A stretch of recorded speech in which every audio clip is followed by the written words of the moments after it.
दोस्तों बहुत से लोग मुझसे पूछते हैं कि हमारे साइट पे हमने मास कंक्रीट किया है, यानी कि राफ्ट कास्टिंग किया है, फुटिंग कास्टिंग किया है।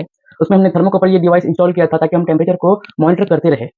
और फिर हमारे साइट पे टेम्परेचर का जो लिमिट था वो 70 डिग्री सेल्सियस या 72 डिग्री सेल्सियस था, जो एक्सीड होके 72.6 हो गया या फिर थोड़ा-सा ज़्यादा हो गया, 74 डिग्री सेल्सियस हो गया, वगैरह-वगैरह। तो लोग मुझसे पूछते हैं कि ऐसे केसेस में क्या करना चाहिए?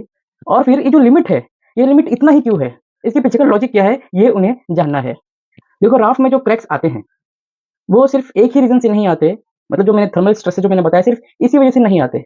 एक और रीज़न से भी आता है, वो रीज़न है डिलेड एट्रिंजाइट फॉर्मेशन। जी हाँ, आपने सुना होगा कि जो एट्रिंजाइट होता है वो 2 तरीके का होता है। एक नॉर्मल एट्रिंजाइट होता है और एक सेकेंडरी एट्रिंजाइट होता है, जिसे हम डिलेड एट्रिंजाइट कहते हैं, जो लगभग 15% तक बनता है। उसका क्या हुआ? एट्रिंजाइट क्या होता है? प्रेसिपिटेट होता है। जैसे मैंने आपको बताया कि सॉल्यूशंस के अंदर जब रिएक्शन होती है, उस रिएक्शन से जब कोई सॉलिड चीज़ बनता है, तो उसे प्रेसिपिटेट कहते हैं, तो एट्रिंजाइट प्रेसिपिटेशन होता है। ये क्रिस्टल्स फॉर्म में होते हैं। इसके ऊपर मैंने एक वीडियो भी बनाया था, जिसमें मैंने दिखाया था एक पिक्चर में कि क्रिस्टल्स या फिर ये जो एट्रिंजाइट है, वो दिखते कैसे हैं। अभी सॉल्यूशंस के अंदर जो आयन्स होते हैं ना, एल्यूमीनियम के आयन्स हो गए, सल्फेट्स के आयन्स हो गए, कैल्शियम के आयन्स हो गए, वो एक्टिव या फिर इनएक्टिव फॉर्म में होते हैं। कैसे? जब पानी उसी कंक्रीट के अंदर जो वाटर मॉलिक्यूल्स है जितने भी, वो वाटर का टेम्परेचर अगर 70 डिग्री सेल्सियस से ज़्यादा है या फिर कम है, इस पे डिपेंड करता है कि जो एट्रिंजाइट बना है, ये स्टेबल है या अनस्टेबल है, ठीक है?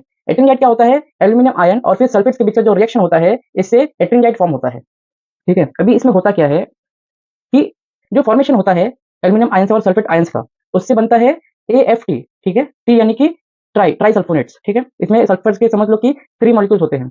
बट जब पानी का टेम्परेचर इनिशियल स्टेज की मैं बात कर रहा हूँ, कास्टिंग करने के इनिशियल स्टेजेस की मैं बात कर रहा हूँ। इनिशियल स्टेजेस में जब कंक्रीट का टेम्परेचर 70 डिग्री सेल्सियस से ज़्यादा हो जाता है, तो फिर उस गर्म पानी की वजह से ना जो कंपाउंड बन चुका है, ये AFT, ये डिफ्यूज़ होने लगता है, ये डिसॉल्व होने लगता है।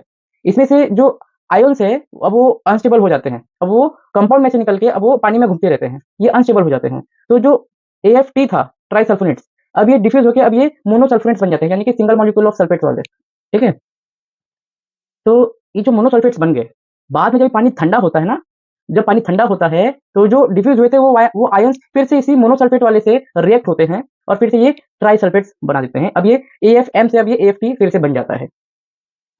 तो क्योंकि ये AFT सेकंड टाइम बना है, इसलिए इसे सेकेंडरी एट्रिंजाइट फॉर्मेशन भी कहते हैं। बट अभी लेट हो चुका है। पानी का टेम्परेचर पहले बढ़ गया, फिर ये मोनो में कन्वर्ट हो गया, पानी का टेम्परेचर घट गया, अभी फिर से रिएक्ट होके ट्राई में कन्वर्ट हो गया, तो अभी बहुत लेट हो चुका है। इसलिए इसे डिलेड एट्रिंजाइट फॉर्मेशन भी कहते हैं। और जैसे कि मैंने आपको पहले ही बताया था, जो एट्रिंजाइट होता है, इसका मोलार वॉल्यूम बहुत ज़्यादा होता है, जिसकी वजह से ये एक्सपेंसिव नेचर का होता है, ये स्वेल होता है, जिसकी वजह से ये प्रेशर क्रिएट करता है कंक्रीट के अंदर ही और जिसकी वजह से क्रैक्स डेवलप होते हैं।